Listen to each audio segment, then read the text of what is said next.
Hey guys, what's going on? This video is on uh, games that I'm glad I didn't listen to people's opinion about, and I'm glad I gave it a shot and tried it out.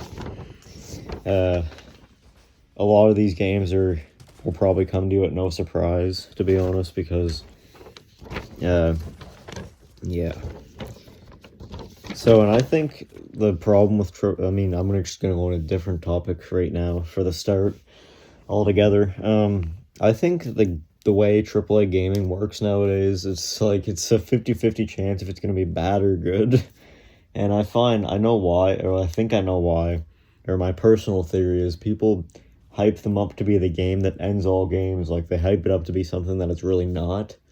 And then they're expecting something that's great, and like it's like they expect it to be like the second coming of Christ or something. like and then when the games come out, they're like, this is so bad, guys. Oh my god.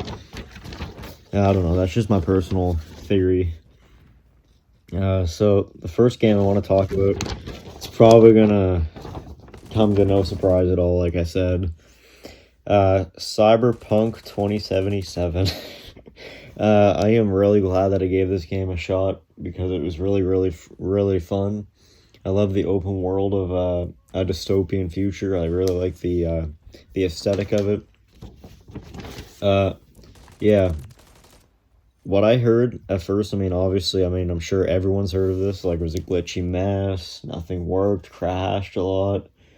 And it looked like ass on last-gen consoles. And at the time, I was using an Xbox One X. So it kind of did look like ass. But, it worked. It still worked. It still got the job done.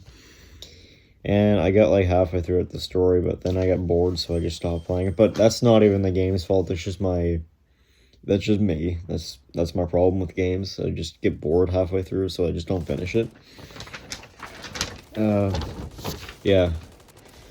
So Cyberpunk 2077 would recommend. I recommend anyone to play it, really. If you like open world games, RPG games, it's kind of like both of those. You can also go to a cyber strip club and get cyber girls, and yeah. So yeah, it's nice. The next game, this kind of was a stinker. Same thing with the last game. It kind of was a glitchy mess at the start. Battlefield 2042, and yeah, it kind of was pretty bad at the first of it. Battlefield 2042. I'm sure you guys remember back when it first came out. It was pretty bad. It was pretty glitchy, and there was very limited on what you could do. There was hardly any maps. There was only the launch maps for the longest time, and it took a long time to come out with anything else. And I forget what the other thing is, the sandbox part of it, the arcade thing, where you could play old games too.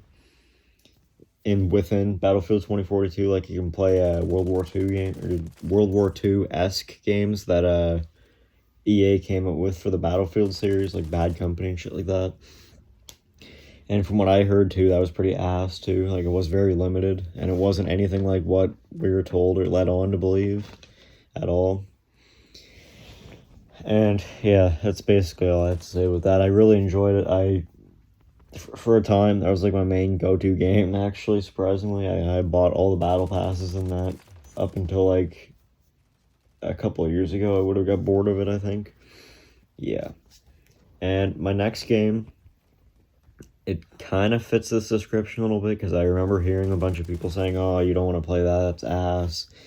Very limited on content. The devs are slack, and they're lazy as fuck, and, you get the idea. Halo Infinite. Yeah. Which now in retrospect it kind of isn't really, but it is at the same time, because if you look at all the maps that they've come out with now, it's 90 or no, not 90, I'd say 70% fan made maps, and then 30% actual dev made maps. And some of the dev made maps, you can tell that they're not really highest of quality. They're just making maps to make maps. I don't know. And for a long time, it was very limited on content. They weren't coming up with any new modes, and it was primarily focused on battle pass content and shop content and shit like that. different cosmetics and stuff. And yeah. And like it took a long time for them to even come up with firefight in that game too, I remember. But now it's in there and it's okay. Like, I mean, I don't know. If it was me under the helm, I would make Halo Infinite. I would have made it like the game to end all games, because I mean, really though, it had it all.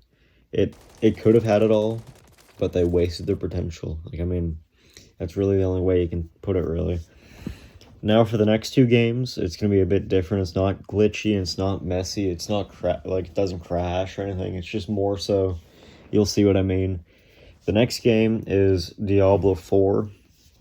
And now the reason why I was led on to believe that it wasn't really great, or a game that was good, was because, oh, it's online only, it's going to suck.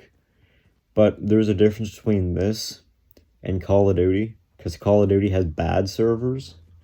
And yeah, packet burst, packet loss. But I've never really experienced any ping issues or any sort of lag in Diablo 4. And for the next game, the next game I'll get into that too. Basically all the same points that I'm making for Diablo 4 though. Yeah, and like, really, yeah, there's a shop and shit. But honestly, some of the shop skins don't look any better than what you could just get in the game, like unlock just naturally, traditionally. And for my next game, it's Dragon's Dogma 2. I've been really enjoying this game, as you guys already know. Yeah, basically the same thing. People led me to believe that it was really bad because it's online only, and I've never really experienced any ping issues, packet loss, packet burst, or any sort of thing like that. I've never really had any sort of issues like that, so I don't really know. Like, I had a conversation with one of my coworkers. He was like, yeah, I think I'm gonna get Black Ops 6 this year because of the zombies. And like, I was like, you don't want to do that. You're gonna be massively let down. And he was like, oh, well, the zombies are bringing back round-based zombies. Yeah. But I was like, yeah, but it's online only. And he was like, yeah, well, you play Dragon's Dogma 2, and that's online only. That's no different. And then I was like, well, like, Dragon's Dogma 2 actually has good servers. You're not going to experience I've never experienced any lag or any sort of ping issues or anything like that at all. So, yeah, that's basically what I told him. And he was like, oh, well, yeah. Anyways, this video is getting pretty long for my standards. Please like, share, and subscribe. Comment down below if you agree with me or disagree with me on any of my points. Yeah, guys, catch you in the next one. Peace.